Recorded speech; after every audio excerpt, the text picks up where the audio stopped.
જય સ્વામિનારાયણ વિદ્યાર્થી મિત્રો, બાયોલોજી ઈ વિદ્યાના ક્લાસમાં આપ સૌનું સ્વાગત છે.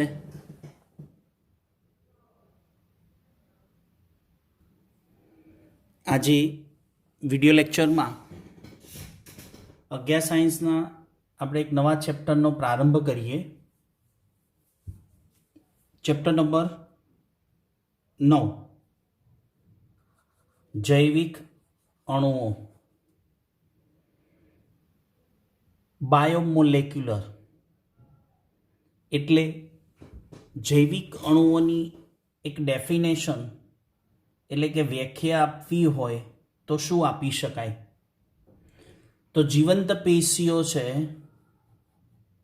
એટલે જીવંત પેશી એટલે એ વનસ્પતિની પેશી હોય કે પ્રાણીઓની પેશી. વનસ્પતિની પેશીના નામ આપ કદાચ પ્રાઇમરીમાં શીખ્યા હોય. વનસ્પતિ પેશીઓમાં મૃદુતક પેશી, વનસ્પતિ પેશીઓમાં મૃદુતક પેશી, સ્થૂલકોણક પેશી, દ્રઢોતક પેશી, જલવાહક, અન્નવાહક. આ વનસ્પતિ પેશી. પ્રાણી પેશીનો આપણે અભ્યાસ કર્યો. અધિચ્છદ પેશી, સ્નાયુ પેશી, ચેતાપેશી, સંયોજક પેશી. પછી એના બધા પેટા પ્રકાર જોઈ ગયા. તો વનસ્પતિ હોય તો એની અંદર આ પેશીઓ હાજર હોય, પ્રાણી હોય તો આ પેશીઓ હાજર હોય. આ બધી પેશીઓને શું બોલાય? સજીવની પેશી એટલે જીવંત પેશી. તો આ જીવંત પેશીઓ જે છે એ જીવંત પેશીમાં જોવા મળતા બધા કાર્બનિક રસાયણોને જૈવ અણુ કહે છે. જીવંત પેશીમાં જોવા મળતા બધા જ કાર્બનિક રસાયણોને જૈવિક અણુઓ અથવા જૈવ અણુઓ કહેવાય. આ જીવંત સજીવોમાં આપણે જોઈએ તો અનેક વિવિધતા છે. અનેક વિવિધતા એટલે શું? વનસ્પતિ અને પ્રાણીઓ બંને એકબીજા કરતા જુદા કહેવાય. એક વનસ્પતિ બીજી વનસ્પતિથી જુદી પડે, એક પ્રાણી બીજા પ્રાણીથી જુદું પડે. એટલે એમ કહેવા માંગે છે કે જે જીવંત સજીવો છે એમાં અનેક પ્રકારની વિવિધતાઓ છે. એ વિવિધતાઓ હોવા છતાં જ્યારે એમના કોષો એટલે કે વનસ્પતિ કોષ અને પ્રાણી કોષનું આપણે પૃથ્થકરણ કરીએ એટલે કે એનાલિસિસ કરીએ તો એ કોષમાં રસાયણોનું સંગઠન અને ચયાપચય પ્રક્રિયાઓ કેવી જોવા મળે? સમાન જોવા મળે. એટલે કે જીવંત સજીવોમાં અનેક વિવિધતા ધરાવતા હોવા છતાં, ટૂંકમાં એક સજીવ બીજા સજીવથી જુદો પડતો હોવા છતાં એના કોષોમાં રાસાયણિક સંગઠન અને ચયાપચય પ્રક્રિયાઓ સમાન હોય છે. એટલે બોડી જુદા છે પણ અંદર કોષની અંદર જે રચનાઓ છે, ચયાપચય ક્રિયાઓ છે, રાસાયણિક સંગઠન છે એ સમાન છે. હવે વૈજ્ઞાનિકોએ શું કર્યું છે? જીવંત તંત્ર છે સજીવોનું, એમાં કાર્બન, હાઇડ્રોજન, ઓક્સિજનની માત્રા જમીનમાં ભૂમિપડ છે એની સરખામણીમાં વધુ માત્રામાં છે. એક કોષ્ટક દ્વારા આપણે રજૂઆત જોઈએ અને આ કોષ્ટક તૈયાર કરવાનું છે. ચોપડીમાં છે એ જ ટેબલ છે. Table number 9.1. તો અહીંયા સજીવ અને નિર્જીવમાં જોવા મળતા તત્વોની તુલના. તો નિર્જીવ કોણ? ભૂમિનું પડ. અને સજીવ કોણ? માનવ શરીર. હવે અહીંયા જે વજન આપ્યું છે ટકાવારીમાં વજન છે બધા જ.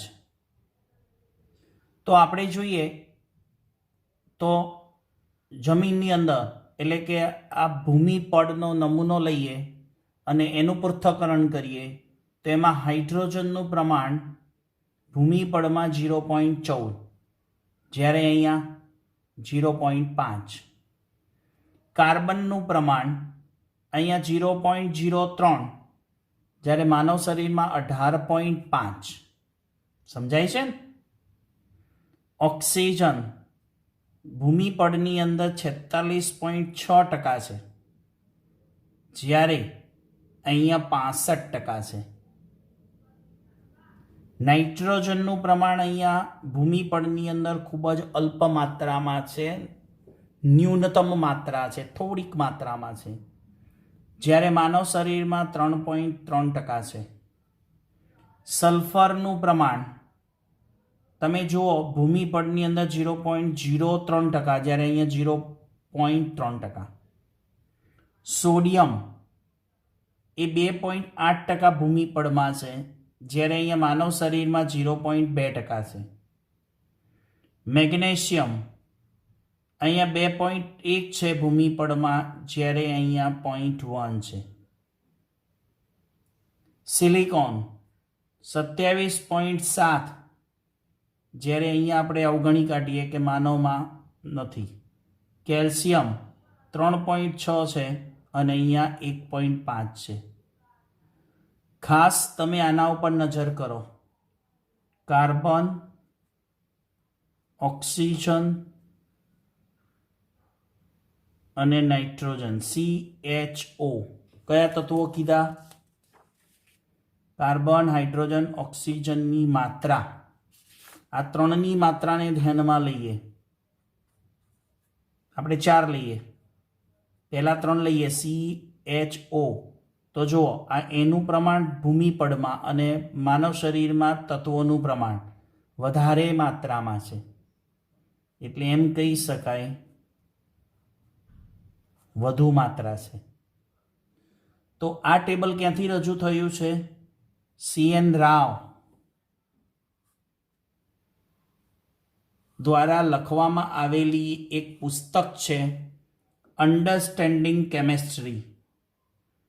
વિશ્વવિદ્યાલય પ્રકાશન હૈદરાબાદમાંથી એક પુસ્તક લખાયેલું છે, જે CN રાવ લેખક છે. એમને કેમેસ્ટ્રીની બુક રિલીઝ કરી છે, પ્રકાશન, જેને અન્ડરસ્ટેન્ડિંગ કેમેસ્ટ્રી તરીકે ઓળખવામાં આવે છે. એમના બુકમાંથી એક આ ટેબલ લીધું છે અને એ ટેબલની અંદર આપણને કેટલાક તત્વોના પ્રમાણ છે, અકાર્બનિક તત્વોના પ્રમાણ, જે ભૂમિપડ અને માનવ શરીરની સાથે સરખામણી આપી છે.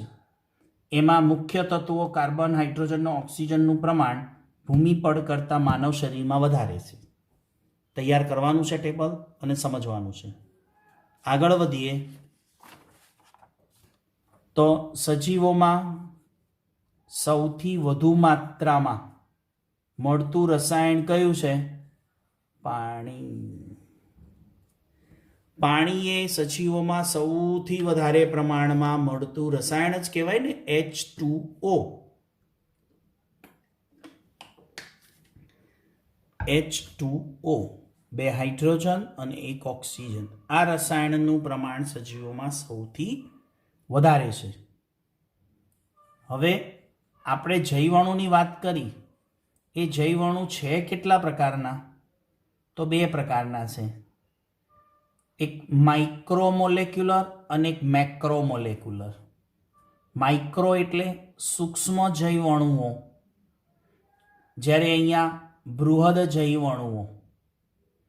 સૂક્ષ્મ જૈવઅણુઓ એટલે જેનો અણુભાર ઓછો હોય, એટલે મોનોમર. કેમેસ્ટ્રીમાં જાણીતો શબ્દ છે, બધાને કેમેસ્ટ્રી આવડે છે એટલે આપણે કહી શકીએ મોનોમર. જ્યારે પોલીમર એટલે મોટો અણુ. હવે આ મોનોમર અને પોલીમર એટલે સૂક્ષ્મ જૈવ અણુઓ અને બૃહદ જૈવ અણુઓની સરખામણી કરીએ. સૂક્ષ્મ જૈવ અણુઓ રાસાયણિક પૃથ્થકરણ દરમિયાન એસિડ દ્રાવ્ય ભાગમાં આવેલા છે. હમણાં આગળ એક આપણે પૃથ્થકરણ સમજવાનું છે, જેને આપણે રાસાયણિક પૃથ્થકરણ કહીએ છીએ, કે આપણી બોડીના પેશીમાંથી કયા તત્વો મળે એને રાસાયણિક પૃથ્થકરણ કરવાનું આવે. હમણાં એ આપણે સમજીશું. તો એ જ્યારે રાસાયણિક પૃથ્થકરણ કરીએ ત્યારે એસિડ દ્રાવ્ય ભાગમાં જોવા મળતા ઘટકો મોનોમર હોય, અને રાસાયણિક પૃથ્થકરણ દરમિયાન એસિડમાં અદ્રાવ્ય હોય. જો દ્રાવ્ય બની જાય તો મોનોમર, અને જો અદ્રાવ્ય રહી જાય તો પોલીમર. આ મોનોમર છે એનો અણુભાર કેટલો હોય એટલે જ નાના કહેવાય. નાના કેમ કહેવાય? અણુભારની દ્રષ્ટિએ, એના કદની દ્રષ્ટિએ નહીં, વજનની દ્રષ્ટિએ તો 1000 ડાલ્ટનથી ઓછો અણુભાર હોય. ડાલ્ટન એ અણુભારનો એકમ છે. જ્યારે 10,000 ડાલ્ટનથી વધુ માત્રા હોય, એટલે કે જે અણુઓનો અણુભાર 10,000 ડાલ્ટનથી વધારે હોય તો એ બધા બૃહદ અણુઓ કહેવાય, અને 1,000 ડાલ્ટનથી ઓછા હોય એ બધા મોનોમર કહેવાય. ઉદાહરણ તરીકે amino acid, fatty acid, nucleoside. જ્યારે અહીંયા મોટા અણુઓ પોલિસેકેરાઇડ, પ્રોટીન અને ન્યુક્લિક એસિડ. તો આ ચેપ્ટરમાં આપણે શીખવાનું શું છે? આ ચેપ્ટરની શરૂઆતમાં પહેલા આપણે બધા નાના અણુઓ શીખવાના છે, એટલે સૂક્ષ્મ જૈવ અણુઓ પહેલા શીખવાના છે. પછી એ સૂક્ષ્મ જૈવ અણુઓ શીખી જઈએ પછી આપણને ખ્યાલ આવે કે એ બધા સૂક્ષ્મ જૈવ અણુઓ એટલે કે મોનોમર ભેગા મળીને પોલીમર બનાવે. એટલે ચેપ્ટરમાં એમિનો એસિડ શીખવાનું, ફેટી એસિડ શીખવાનું, ન્યુક્લિયોસાઇડ શીખવાનું, ગ્લુકોઝ શીખવાનું. જ્યારે અહીંયા બૃહદ અણુઓની અંદર પ્રોટીન શીખવાનું છે, પોલિસેકેરાઇડ શીખવાનું છે અને ન્યુક્લિક એસિડ. તો ટૂંકમાં ચેપ્ટરની અંદર એક મોનોમર ઘટકો શીખવાના છે અને બીજા પોલીમર ઘટકો શીખવાના છે. આગળ જઈશું મિત્રો. તો આગળના વિડીયોની અંદર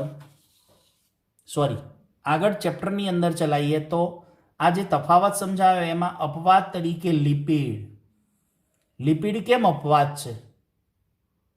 હમણાં એવી ચર્ચા કરી કે 1,000 ડાલ્ટનથી ઓછો અણુભાર હોય તો મોનોમર કહેવાય. પણ અહીંયા જુઓ, લિપિડનો અણુભાર કેટલો બતાવ્યો છે? 800 ડાલ્ટન. લિપિડનો અણુભાર છે 800 ડાલ્ટનથી ઓછો. તો શામાં આવવું જોઈએ? સૂક્ષ્મ જૈવ અણુઓમાં આવવું જોઈએ ને, મોનોમરમાં આવવું જોઈએ ને. પણ લિપિડને શામાં સમાવવામાં આવે છે? પોલીમરમાં. કે લિપિડ આપણને ક્યાં જોવા મળે? ભલે 800 ડાલ્ટનથી ઓછો અણુભાર છે, પણ જ્યારે રાસાયણિક પૃથ્થકરણ કરવામાં આવે ત્યારે લિપિડ છે ને એ એસિડના અદ્રાવ્ય ભાગમાં જોવા મળે. એટલા માટે લિપિડને આપણે ક્યાં મૂકવામાં આવે છે? પોલીમરમાં. કેમ કે આપણે તફાવત જોયો કે પોલીમર છે એ ક્યાં જોવા મળે? એસિડના અદ્રાવ્ય ભાગમાં. તો લિપિડ ક્યાં જોવા મળે? એસિડના અદ્રાવ્યમાં. તો એને પોલીમર તરીકે લીધો, પણ એનો અણુભાર કાઢવામાં આવ્યો તો કેટલો નીકળ્યો? 800 ડાલ્ટન. તો લિપિડ શું થયું? પોલીમરમાં અપવાદ છે, કેમ કે મોનોમર હોવા છતાં પોલીમરમાં છે. ચલો એક નોંધ યાદ રાખજો, એસિડ દ્રાવ્ય ભાગમાં સલ્ફેટ ફોસ્ફેટ જેવા અકાર્બનિક રસાયણો પણ જોવા મળે. એકલા કાર્બનિક રસાયણો નહીં, એસિડ દ્રાવ્ય ભાગમાં સલ્ફેટ ફોસ્ફેટ જેવા અકાર્બનિક રસાયણો પણ જોવા મળે છે. તો આ વાત ચાલે છે આપણે જૈવિક અણુઓ, જેમાં જૈવિક અણુઓમાં આપણે મોનોમર અને પોલીમર એની વાત કરી. આવતા વિડીયોની અંદર આપણે સમજીશું કે આવા મોનોમર અને પોલીમર સજીવની પેશીમાંથી કેવી રીતે પૃથ્થકરણ કરાય અને પૃથ્થકરણ એટલે કે કેમિકલ એનાલિસિસ કરી અને કેવી રીતે એને જુદા પાડી શકાય એની વાત આવતા વિડીયોમાં સમજીશું. ત્યાં સુધી સૌ વિદ્યાર્થી મિત્રોને જય સ્વામિનારાયણ.